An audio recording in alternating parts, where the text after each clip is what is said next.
പുതിയ കേരള മുഖ്യമന്ത്രിയെ ഉടനറിയാം. മല്ലികാർജ്ജുൻ ഖാർഗെ രാഹുൽ ഗാന്ധി നിർണായക കൂടിക്കാഴ്ച ഡൽഹിയിൽ പുരോഗമിക്കുന്നു. കൂടിക്കാഴ്ചയ്ക്ക് മുന്നോടിയായി കൊടിക്കുന്നിൽ സുരേഷിനോട് രാഹുൽ ഗാന്ധി അഭിപ്രായം തേടി. മുഖ്യമന്ത്രി പദവി ലഭിക്കുമെന്ന പ്രതീക്ഷയിലാണ് KC-VD RC ക്യാമ്പുകൾ. VD സതീശന്റെ ആലുവയിലെ വീട്ടിൽ MLA-മാരടക്കം നിരവധി പേരെത്തി.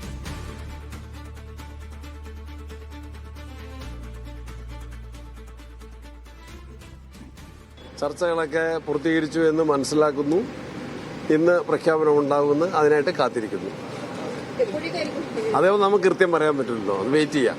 അല്ലെങ്കിൽ സോണിയാജി ഹോസ്പിറ്റലായിരുന്നു എന്ന് അറിയാമല്ലോ. അപ്പം എൻ്റെ ചെറിയ താമസം വരാം.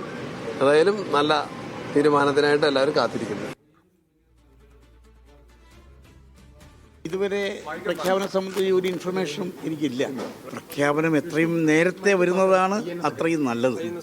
കാരണം ആളുകളൊക്കെ വളരെ ആകാംക്ഷാഭരിതരാണ്. ജനങ്ങളാണല്ലോ യജമാനന്മാർ.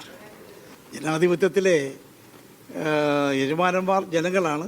അപ്പോൾ ജനങ്ങളുടെ വികാരത്തിന് അർഹമായ പരിഗണന നൽകുക എന്നുള്ളത് ജനാധിപത്യപരമായൊരു ഔചിത്യമാണ്. വിവരങ്ങളുമായി ഡൽഹിയിൽ ഖാർഗെയുടെ വസതിക്ക് മുന്നിൽ നിന്ന് D. ധനസുമോദ്, KC വേണുഗോപാലിന്റെ വസതിക്ക് മുന്നിൽ നിന്ന് തൗഫീഖ് അസ്ലം, തിരുവനന്തപുരത്ത് നിന്ന് സുനിൽ ഐസക് എന്നിവർ ചേരുകയാണ്. D. ധനസുമോദിലേക്ക്. ധനസുമോദ്, രാഹുൽ ഗാന്ധി ഖാർഗെയുടെ വീട്ടിലെത്തിയിരിക്കുകയാണ്. അവിടെ കൂടിക്കാഴ്ച ആരംഭിച്ചു എന്നാണ് അറിയുന്നത്. ഇപ്പോൾ എത്ര നേരമായി കാണണം കൂടിക്കാഴ്ച ആരംഭിച്ചിട്ട്? ഒരു പ്രഖ്യാപനം ഏത് നിമിഷവും ഉണ്ടാകാം എന്നാണോ പ്രതീക്ഷിക്കുന്നത്?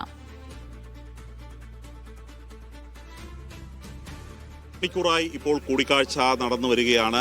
രാഹുൽ ഗാന്ധി അദ്ദേഹത്തിന്റെ വാഹനത്തിൽ മല്ലികാർജ്ജുന ഖാർഗെയുടെ വസതിയിലേക്ക് എത്തി. കേവലം ഇവർ രണ്ടുപേർ മാത്രമാണ് യോഗത്തിന് ഉള്ളത്. നിരവധി പേർ പങ്കെടുത്ത യോഗം ഇതിനകം തന്നെ കഴിഞ്ഞിരുന്നു.